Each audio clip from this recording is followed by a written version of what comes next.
की जर त्या ठिकाणी याचं उद्घाटन लवकर नाही झालं तर मी या ठिकाणी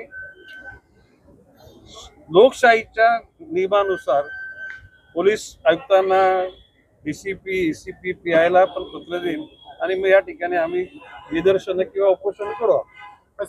आता मधल्या काळामध्ये शेवटी शिवाजी महाराजांवर प्रेम करणारे सर्व धर्माचे, जातीचे, पंथाचे, वर्णाचे आणि पक्षाचे लोक आहेत. मधल्या काळामध्ये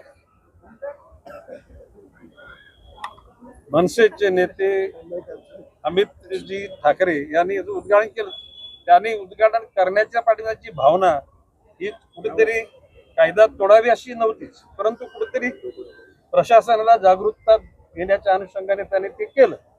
खरं म्हणजे आता त्यांच्यावर गुन्हा नोंदवलेला आहे. मी त्या गुन्हा नोंदवण्याच्या प्रक्रियेशी मी सहमत नाही.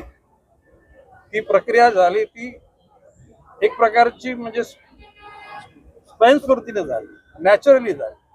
आणि अजून सुद्धा माझं म्हणणं की तो गुन्हा मागे घेतला पाहिजे.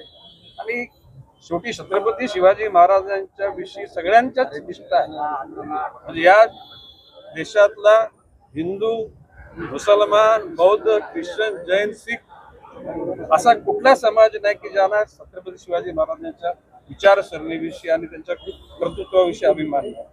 आणि म्हणून घटना ती घडली ती दुःखदायक होती, परंतु ती का घडली हे पण समजण्यासारखं.